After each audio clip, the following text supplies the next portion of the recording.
Welcome back to The Learning Gardener. If you haven't been here before, my name is Pip, and as you can see there are a few things that have changed in the garden, so I just wanted to take you through the major one that changed last week. Although I've just noticed that this rose has taken off with our unseasonably warm spring weather and really needs to be tamed a little bit. It has put on this much growth in about 2 weeks, which is crazy. So all of these stems weren't here 2 weeks ago, so it has taken off like a rocket. But the new thing that we worked on last week, that my best friend and I worked on last week, you will see, except I just got snagged on the roses, you will see just here. And we've got 2 more garden archways that are new just here. So we've got 3 of these in total, and I thought I would take you through the process of how we placed them, how we got them, and what I'm going to do with them. My original intention was actually to place, and I'm just being careful because there's bees out because it's just stopped raining for the first time in 2 days, which is amazing because we haven't had rain in a while. But the original intention was to place at least one of the arches here so it mirrored the arch right in the foreground. But as you can see, we have quite a bit of growth here.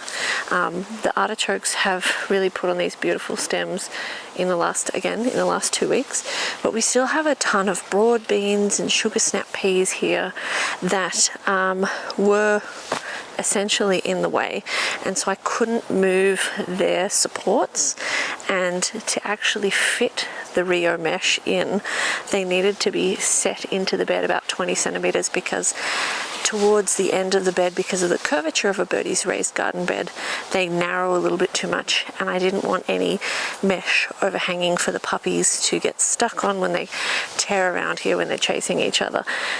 And to be honest, what we learnt from putting the 2 trellises at my best friend's house first before we did mine is that they were a lot harder to bend than we thought they would be once we cut them. And I honestly don't think we could have got them in here. I think it would have been way too much of a wrestle. So this particular one is half a sheet. So the sheets that we got were 2.5 meters, 2.4 meters wide and 6 meters long. And Rachel, my friend, only wanted 2 narrow arches that were about 60 centimeters, so 3 squares wide, and that meant that if we ordered 2 sheets, I could have 2 wide ones and 1 narrow one. And so that's what we ended up with. We did try and use an angle grinder of some variety to cut them, but because Rio mesh is pretty solid, we were already starting to go through a large number of discs, and there had been some drama getting the correct discs. We took it to the hardware store and got given the wrong ones, and then we had to go back and get them. And to go to the hardware store, because we live in a rural area, is at least 30 minutes each way, depending on the traffic, so it was a bit of a pain in the backside. So in the end, we just used bolt cutters, and in doing so, we discovered a task that at nearly 5.5 months pregnant, I find a little bit difficult. So I've still been digging trenches and moving patio bricks and doing everything that I would normally do, but staying bent over for long periods of time and cutting the Rio mesh was a little bit too much. So thankfully Rachel was able to do most of it. So we split. There's 2 that are this wide, this one and the one behind, and my narrow one is just behind me here. Now you guys can probably already see some yellowing of the Rio mesh, and that is because it is not galvanized. I actually would have preferred to have something that was galvanized, whereas Rachel prefers the kind of antique look, the been here forever rusted look with this sort of thing. So I really didn't care that much, whereas she cared. And also we couldn't find galvanized mesh like this to save ourselves in these long pieces that would allow us to create an arch. So Rio mesh it was. This was the only thing we could get, and possibly that's an issue with being in a rural area, but also just maybe we didn't know where to look properly. But the garlic, and there is one here that is completely squashed, but the garlic did get trampled in the process of trying to get these in. So did the onions. They were actually quite like the thinner ones were obviously easier to bend than the wider ones. The wider ones, even though they're only 2 squares wider or 2.5 squares wider, were quite a lot harder to bend and quite a lot heavier to tip up and into place. And because the mesh hadn't kind of already been pre-formed into an arch, one of us had to wrestle it and hold it into place while the other one panic tied it on. This one actually needs to have some more reinforcement because we ran out of the wire that we were using that was thicker, and so we're using mostly just the garden twine that I normally use on like the tomato trellises and the bean trellises that you guys have seen sometimes comes unraveled and gets blown off in the hideous wind that we get. But they've been in for 6 days now, and because we've had 2 days of rain, they've already started to rust, but they look beautiful and I'm so happy they're here. Even if they're not where I actually originally wanted them, I had thought that if I was going to put them in on this side, I would put them in here, but I've still got potatoes here that have to be dug up at some point, and I didn't want to have the archway come loose because in theory, if these potatoes last till when they should be lasting, I'll be heavily pregnant at the point I'm digging them out. I don't want to be dealing with archways and things like that at that time, but they're already dying back, and all my other potatoes have died back to the point where I've actually got more seed potato to plant, so we actually have some potatoes come ready when they're actually supposed to. But yeah, like I said, the garlic got traumatized and trampled. It is what it is, and I hadn't wanted to put it over here because this is like my prime sun zone in winter and summer, but I guess actually that's going to turn out really well because I'll have more vertical growing space with sun access for winter. But this is normally where I put I've only had one growing season here, but this is where I obviously have the garlic and didn't want to disturb it, and where I had planned to put the tomatoes, and there's some leftover capsicums that survived winter, but they're actually looking great. And I didn't want to shade what is going to be Dahlia Alley, but you know what, I think because this area gets so much sun in summer that this is actually going to provide a little bit of an afternoon reprieve, and I think it's going to be fine. So even though it's not on the side I wanted, I don't think it actually matters. So the plan is to try and grow some loofah seeds and have them on a trellis. I was thinking about maybe growing my first round of watermelon, but using them as a ground cover in the orchard area, but I want to keep my various squashes off the ground just because this is a very snaky area, and if I can have stuff off the ground and not have a snake hiding zone, that's what I'd prefer to do. So that's what we're planning to do in terms of climbing crops. But first I've got to get my seeds started, and that has been a complete nightmare this year. Total and complete nightmare. So just to quickly show you before I move on to the seed starting, this is what I call the orchard area. We've got some bluebells that have popped up.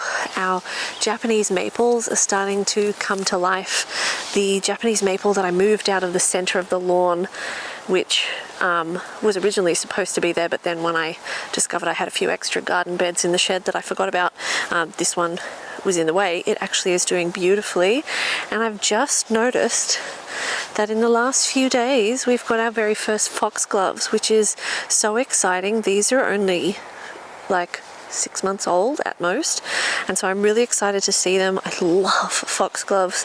I know they're toxic to dogs, and I know my dogs very much are in the garden with me, but they don't seem interested in the foxgloves. They do like to chew on the fruit plants, so which is annoying, but everything seems to be coming alive. We've got a few leaf curl issues on the peaches and things like that, but I'm not going to do anything about it. I'm just going to see how it goes. The 2 cherries seem to be coming to life. We've got some flowers on the dogwoods, and hopefully this afternoon I'm going to finish. I can't actually see, I think I just walked out of the camera, but the dogwoods are just behind me. I'll show you in a second, but I'm going to hopefully this afternoon finish mulching this area, but it depends how I go energy wise.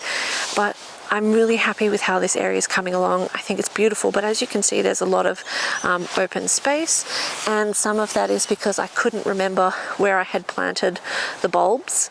And also I do have some more snowdrop bulbs that are in a pot out the front that I need to deal with, and I was going to move out here.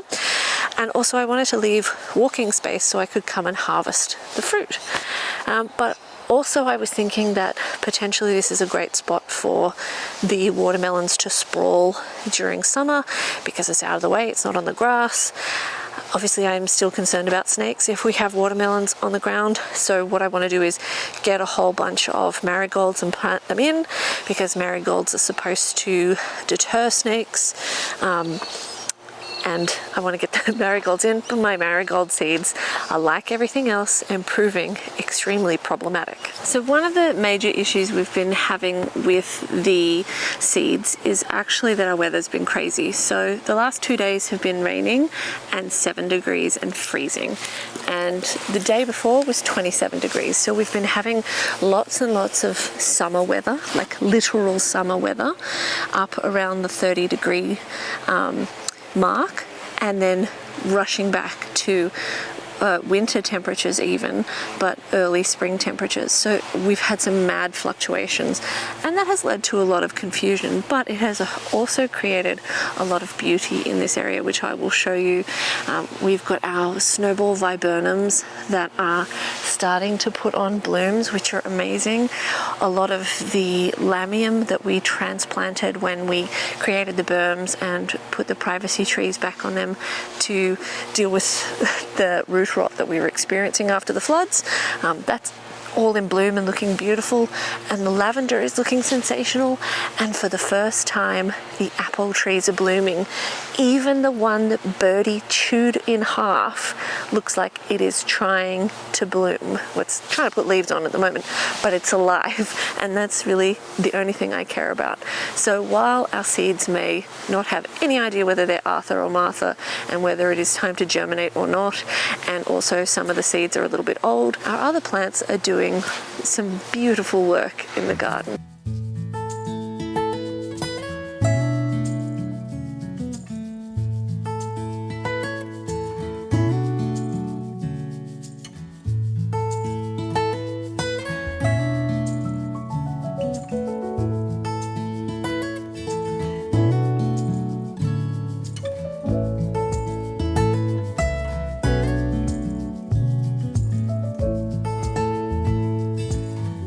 So as I mentioned, we've had a range of issues with our seedlings, and I think a lot of it comes down to the weather. Autumn got cold really, really early, and then it flooded, so a lot of the seeds either drowned or got washed away, or never actually germinated because the temperatures were way too cold. Winter was colder than usual, but not, drastically, but still colder than usual. And then the last week of winter and the first couple of weeks of spring, we've had on and off summer weather and winter weather. We've had horrendous wind, and anytime I've tried to direct sow, for example, carrots out in the garden beds, and they need to stay moist until they germinate, they just have dried out so quickly because the wind has been out of control. Even when I'm watering 3 or 4 times a day, it just dries everything out. Then we've got these trays, which were the ones I bought from Temu to try and desperately get something started. They're all full of rain. And these were light trays that germinated inside. Everything germinated pretty well, but then it's really failed to turn into anything once I've set them outside. They've been outside for weeks. Most of them have not added true leaves, which is kind of in the story of autumn. So I have loads of seedling trays like this, or particularly the broccoli and the cabbage, which I'll show you close up, where I sowed them in the middle of August, and they either failed to germinate or they've got now finally 2 true leaves, but they're tiny and they're just not growing at all. But most of them have just completely failed to turn into anything of any significance, which is very irritating. And I think some of the lack of germination is that some of the seeds are a year old. I think a couple of them are 2 years old, but most of the ones I've sowed have been 12 months or less. So because the weather has been all over the place, I'm trying to give them longer than I normally would to germinate, and just hoping that maybe once the weather is more settled that they will finally germinate, because they're less confused, which, you know, I can completely understand with it being 27 degrees one day and 9 degrees the next. So I have bought a couple of capsicum seedlings, and I bought some Brussels sprouts which I use as aphid traps, which I need to pot up. I even bought some marigold seedlings from the nursery, because even my marigold seedlings, even the new marigold seedlings, aren't germinating. And I bought one tomato plant, and I also bought this, which, sorry, Birdie's chewing a stick behind the camera, which is a new brand of potting mix, just in case it's a soil problem, because the seed mix that I normally use from the hardware store always has chunks of wood and stuff in it. So I thought I would try and get some of this and see if I have any better luck, because this is definitely finer. It's way more expensive though, but they only had these teeny tiny bags. So I thought what I'll do to try and get something to germinate is I will fill the bottom parts of the trays, because I've got about 5 of these empty trays, and I use large pot trays underneath them to hold water, so when I'm not here they don't dry out. And I'm going to half fill them with the seedling mix that I have, because that's all I have, and then I'll top dress with the very fine soil, and hopefully then the seeds will be able to germinate, and hopefully we'll get some seedlings. It's funny, last season I didn't do a great job of making sure that the garden beds were filled, because we were also moving and doing construction work, which we're not exactly clear of at the moment, but I was really hoping to be more on it this season, but instead my potatoes have all had to be pulled early because of slug damage, and they all just died off. A lot of my garlic are now suffering from various temperature stress / confusion. A lot of my seedlings that I've direct planted have been disturbed either by bandicoots or by critters, perhaps of the hound persuasion, and I have struggled to keep the seedlings from drying out because of the wind. So I'm really hoping that at some point we get something we can put in the garden beds, because I am not buying seedlings to fill all of those garden beds, because it's a bit out of control. But at this point we're going to struggle. So what I'm going to do is I did all my tomatoes in these little light trays. I'm going to try and take them out and pot them up again in a larger tray. And even though they haven't got true leaves, I'm going to see if maybe they're happier in a different tray. And I'm going to start a few more tomatoes, because I don't want to be tomatoless. And I've got a whole bunch of seeds, a whole bunch of flowers, a whole bunch of veggies. I'm going to prioritize, thanks Ref, I'm going to prioritize the vegetables, and we're going to get them potted up once Rafa has finished with his cuddles. Raffy, Steffi, come on, settle down. We got jobs to do, buddy. You going to help? Is Raffy going to help, Pippi? Yeah? Oh, what a good boy. Thank you.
Because some of these seeds are 12 months old, I'm being quite liberal with them. So these last ones that I'm sowing now are leek, and I'm just going to dump a whole bunch in each cell and get rid of the pack, because there's no way that they're going to germinate next year if they were a bit questionable this year. So in this particular tray I've got a variety of different capsicums or sweet peppers, an Amish paste tomato. So even if those tomatoes we transplanted don't survive, we've got loads of tomatoes of different varieties sown today. And I just had enough soil to finish these 2 trays, and I've got 1, 2, maybe 3 other trays to fill. And these 2 will be enough to plant all of the vegetable seeds that I wanted to plant that don't need to be direct seeded. So I've got a whole bunch of carrots here and spinach and rocket and lettuce that will do way better in a direct planting, although I do need to protect them from a hound critter who likes to jump in the beds when they are unplanted. And then I've got a pack of sugar snap peas, which I've had again for 12 months, so I'm going to heavily sow some of them, and if we can get another crop of sugar snap peas, that'll be amazing.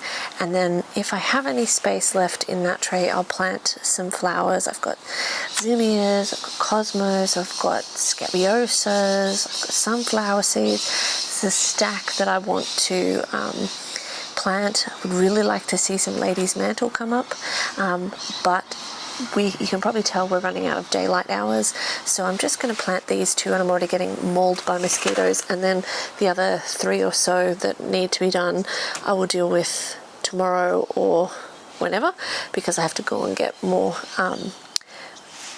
seed raising mix for them.